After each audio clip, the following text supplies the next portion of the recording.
नमस्कार। आज का हमारा वीडियो एमए फाइनल की छात्राओं के लिए है। और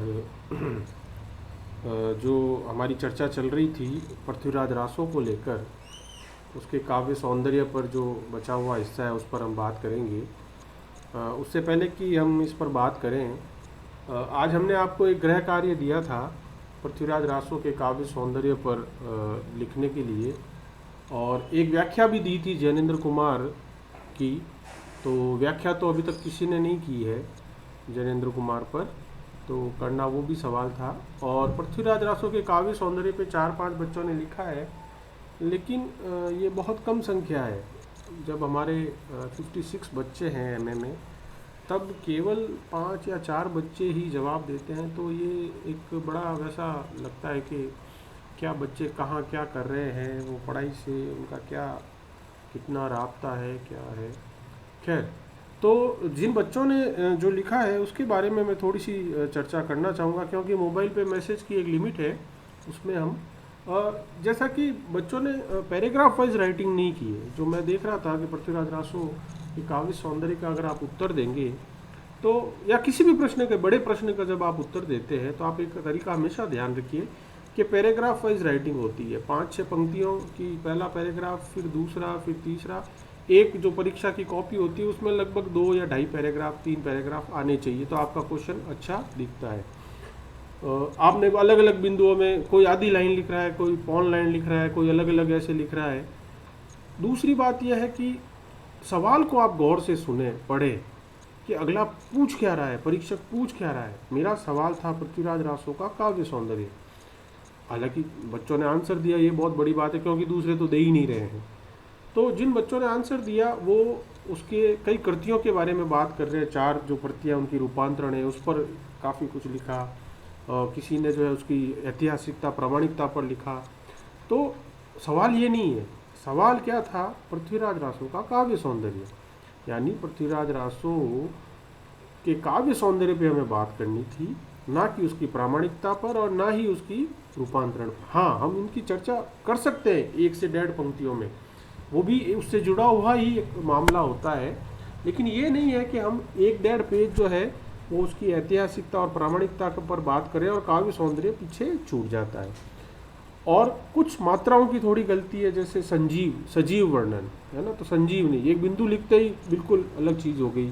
सौंदर्य सही लिखना, और भी बहुत सारी जो चीज़ें हैं जिनको हमें सुधार की आवश्यकता है। और एक जो क्रिस्पी राइटिंग होती है, जिसको हम कहते हैं ना कि पैराग्राफ में, ये यहाँ के लिए नहीं, मैं तो कह रहा हूँ अगर आप कल को आगे जाके आरएस का मेंस देते हैं, या अगर कोई कॉलेज लेक्चरर का एग्ज़ाम देते हैं, या कहीं पे भी डिस्क्रिप्टिव आप जब एग्ज़ाम देते हैं, तो वहाँ क्रिस्पी राइटिंग होती है। मतलब ये समझिए एकदम सुगठित, 2 पंक्तियों में उत्तर है तो 2 पंक्तियों में पूरी बात आनी चाहिए। 6 पंक्तियों का तो 6 पंक्तियों में। आरएस आईएएस में यही देखा जाता है कि लिखने वाले ने कम शब्दों में कितनी बढ़िया तरीके से अपनी बात प्रेजेंट की है। ये बाकी वहाँ तो सबको ही पता है क्या लिखना है। वहाँ तो जो प्री पास करके आता है उसकी तैयारी बहुत अच्छी होती है, तो मेंस में सभी लोग होशियार पढ़ने वाले आते हैं। लेकिन वहाँ कंपटीशन जो होता है वो उस पर होता है कि इसने कम शब्दों में उपयुक्त जगह पे जो है वो कितना अच्छे से लिखा है। तो आप लोग भी ये ध्यान रखें। और 1-2 बच्चों के नोट्स बहुत अच्छे लगे मुझे इस मामले में, तो मैं वो कहना ही चाहूँगा कि जो है उन्होंने बहुत अच्छे नोट्स बनाए हैं, जो मेरे बोले हुए को सुनकर जो है बहुत अच्छे नोट्स बनाए, तो उनको बहुत बहुत बधाई है। वो नोट्स अगर आप इतना भी आप मेमोराइज कर लेते, याद रख लेते हैं, तो परीक्षा में कई सवालों के उत्तर आप उनसे दे देंगे। और मूल बात वापस मैं ये कहता हूँ कि जो सवाल पूछा जा रहा है हमसे, उसी पर हम फोकस करें। पहली 4-5 पंक्तियों में रचनाकार का परिचय अवश्य है। तो रचनाकार के जो है परिचय में भी कई लोग कह रहे हैं, इधर उधर की बात बहुत कर रहे हैं। वो टू द पॉइंट होना चाहिए कि पृथ्वीराज रासो के रचयिता चंद्रप्रदाई थे, और चंद्रप्रदाई पृथ्वीराज जो चौहान है उनके बहुत अच्छे मित्रों में से थे, बहुत क्लोज वो थे। और कहा जाता है, माना जाता है, ये ऐतिहासिक, हम नहीं कह रहे कि वो एक साथ जन्मे और मरे थे, ये कहा जाता है। तो वो भी आप चीज़ उसमें लिखे कि वो ऐसा माना जाता है कि वो साथ ही उनका जन्म हुआ था और साथ ही हुआ था। और चंद्रप्रदाई की गिनती जो है आदिकाल के बहुत बड़े कवियों में होती है, रासो कवियों में होती है। और पृथ्वीराज रासो जो है हिंदी का पहला महाकाव्य है। इस तरह का इंट्रोडक्शन जब हम दे देंगे तो परीक्षक समझ जाएगा कि हाँ ये बच्चा एकदम कॉन्क्रीट लिख के आ रहा है, बहुत ही कम शब्दों में इसने सब कुछ कह दिया। फिर थोड़ा सा 2-3 पंक्तियों में पृथ्वीराज रासो का परिचय हम देते हैं कि भाई पृथ्वीराज रासो जो है 12वीं शताब्दी के एक राजा पृथ्वीराज चौहान जो अजमेर के शासक थे, दिल्ली के बाद में हुए, उनकी जो है कथा ये कहता है पृथ्वीराज रासो।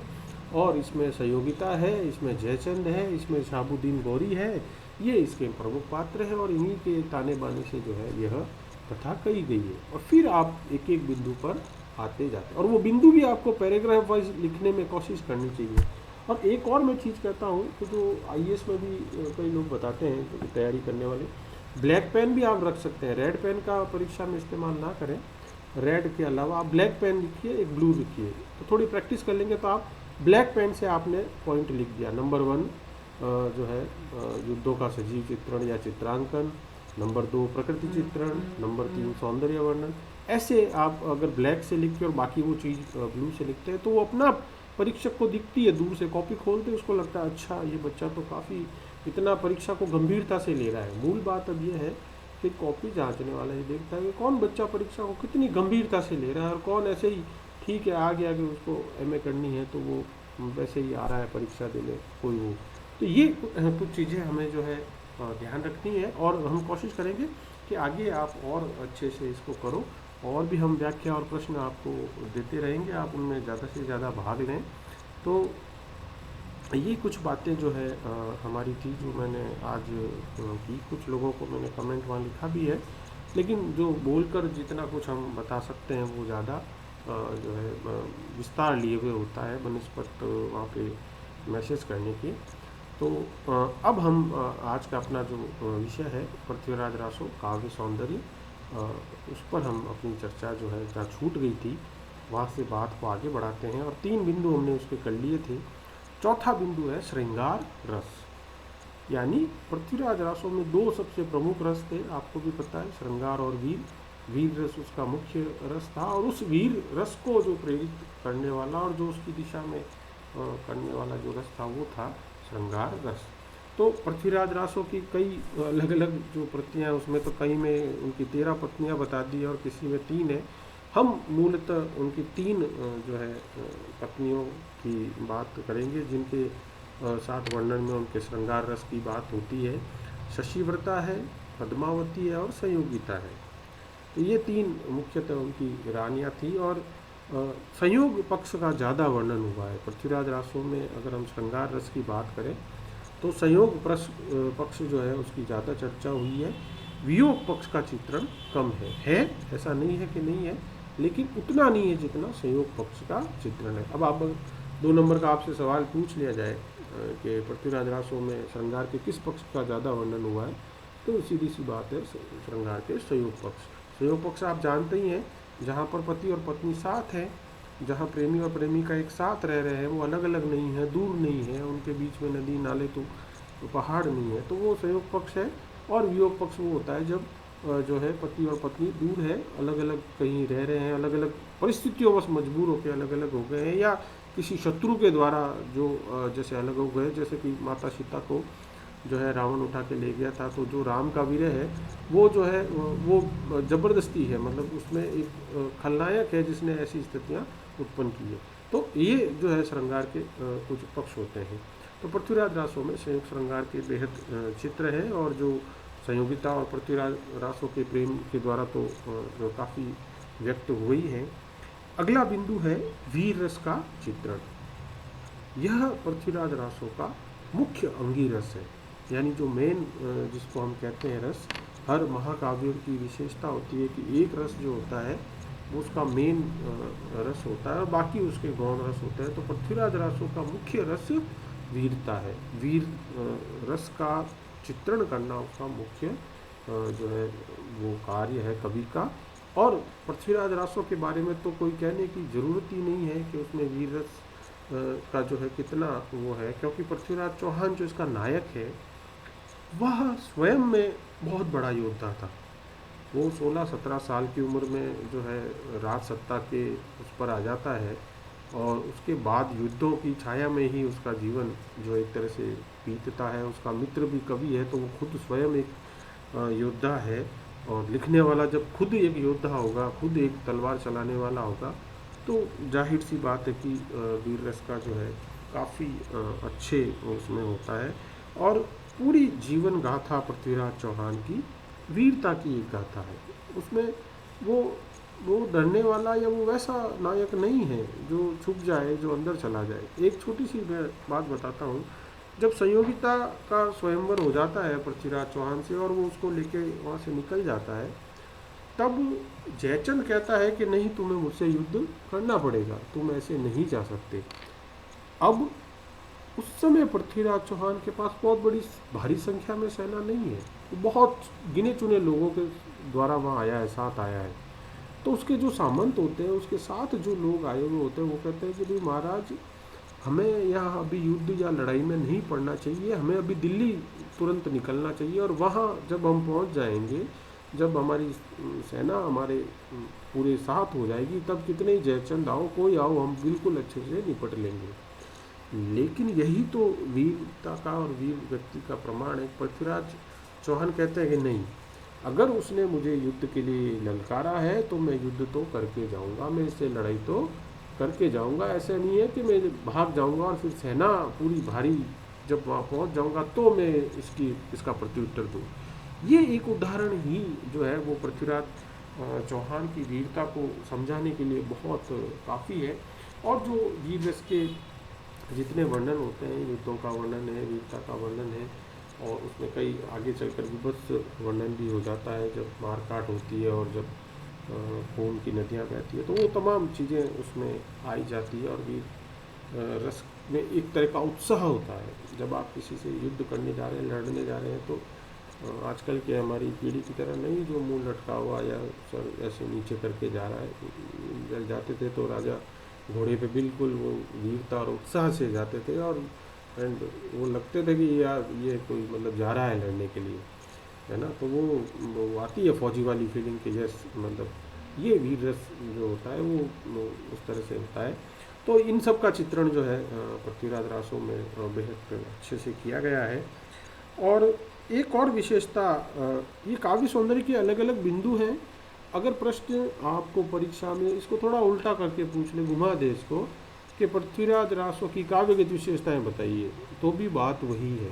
परीक्षक कुछ अलग नहीं पूछ रहा है, पृथ्वीराज रासों का काव्य सौष्ठव बताइए। ये प्रश्न के कुछ प्रश्न पत्र के कुछ विशिष्ट शब्द हैं जो इतने सालों में नहीं बदले, हर साल वही शब्द बदल देते हैं। काव्य सौंदर्य, काव्य सौष्ठव, काव्यगत विशेषताएं, ये तमाम चीज़ें एक ही है। इनको जो है कोई आप वैसा नहीं सोचेगा, अरे मैं तो काव्य सौंदर्य पढ़ के आई थी और मुझसे पूछा जा रहा है काव्यगत विशेषताएं, या मैं जो है काव्यगत विशेषताएं पढ़ के आई थी और मुझसे तो काव्य सौंदर्य पूछ लिया। बात वही है, आपको उन्हीं बिंदुओं पर चर्चा करनी है, ठीक है ना।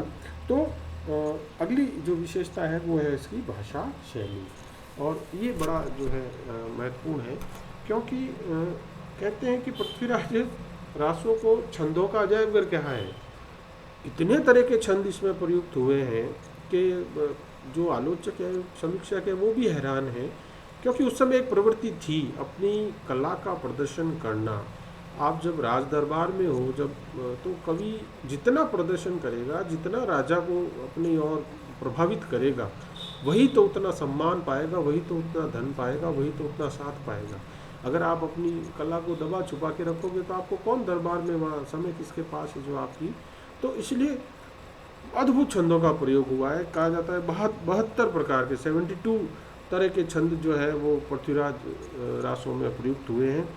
और अलंकार सभी तरह के प्रयुक्त हुए हैं, शब्दालंकार, अर्थालंकार, चाहे उसमें अनुप्रास है, चाहे यमक हैं, जो कुछ जो अलंकार बार बहुत ज़्यादा उसमें प्रयुक्त हुए हैं, उनमें उपमा है, रूपक है, अतिशयोक्ति। वो चूँकि आप जानते ही हैं कि अपने जो आश्रयदाता राजा होता था उसका वर्णन जो है बड़ा चढ़ा के करना होता था, उसको बड़ा करके बताना होता था। तो अतिशयोक्ति है, उत्प्रेक्षा है, मानो जिसमें आता है दो की तुलना, तो वो भी जो है इसमें बहुत जो है किया गया है वर्णन। पृथ्वीराज रासों की भाषा को लेकर जो है वह काफ़ी विचार विमर्श हुआ है, और नामवर सिंह जी ने तो इस पर एक पुस्तक ही लिखी है तो यह जो पृथ्वीराज रासो की भाषा है, ये ब्रज भाषा का पुट भी लिए हुए है और मारवाड़ी भी है, राजस्थानी भी है, और अपभ्रंश का भी इसमें बहुत बड़ा योगदान है, क्योंकि ये एक ट्रांजिट पीरियड था, एक संक्रमणकालीन स्थिति थी। एक नए तरह की हिंदी बन रही थी। पुरानी हिंदी जो है वो अपना स्थान छोड़ रही थी, नई हिंदी डेवलप हो रही थी, जिसमें स्थानीय भाषाओं के भी शब्द थे, बोलियों के भी थे, और अपभ्रंश भी बहुत गहरे स्तर पर प्रभावित कर रही थी। तो इस तरह से जो है यह, अगर हम एक लाइन में कहें तो पृथ्वीराज रासो की भाषा जो है वह डिंगल है, जिसमें जो है प्राचीन साहित्यिक मारवाड़ी जिसको हम कहते हैं उसका प्रयोग हुआ है, और जो ब्रज से काफ़ी प्रभावित है, इफेक्टेड है। एक और कारण भी आप जान ही रहे होंगे जब मैं ये बात कर रहा हूँ, क्योंकि इसको अलग अलग कालों में अलग अलग लोगों ने घटा जोड़ा बढ़ाया गया है। बहुत सारे लोगों ने बहुत सारी तरीके से पृथ्वीराज रासो को करने का किया, जो जाते जाते आपको पता ही है कि बृहत्तम प्रति में तो हजारों जो है वो जो है पद हो जाते हैं, छंद हो जाते हैं, रचनाएं हो जाती है। तो इस तरह से जो है वह पृथ्वीराज रासो में भाषा शैली का भी ये प्रयोग किया गया है। और इसके अलावा अंतिम जो इसकी विशेषता है वह है काव्य रूढ़ी, यानी कुछ ऐसी चीज़ें जो बार बार कविता में प्रयुक्त होती है, वो भी पृथ्वीराज रासो में बहुत इस्तेमाल की गई है। काव्य रूढ़ी जैसे कि स्वप्न में प्रिय दर्शन, एक तोते का होना जो कहानी सुनाता है, शिकार खेलते समय घोड़े का भूल जाना, रास्ता भटक जाना, शाप दे देना किसी का, आकाशवाणी होना, और वीर्य वेदना होना, नट नटी का होना, एक संदेश वाहक जो है पक्षी का होना, चाहे वो कबूतर हो सकता है, हंस हो सकता है। तो ये जो तमाम चीज़ें हैं ये उस समय के साहित्य की चीज़ें थी, इनका भी इसमें बेहद प्रयोग जो है वह हुआ है। तो इस तरह से आज ये विषय हमारा यहाँ पूरा होता है, और बहुत महत्वपूर्ण सवाल है पृथ्वीराज रासो का काव्य सौंदर्य, जैसे कि उसका प्रामाणिकता का प्रश्न जो है, ये दोनों दो सवाल बहुत महत्वपूर्ण परीक्षा में बनते हैं, और मुझे विश्वास है कि आपको एक इनमें से एक सवाल परीक्षा में मिल जाएगा। धन्यवाद।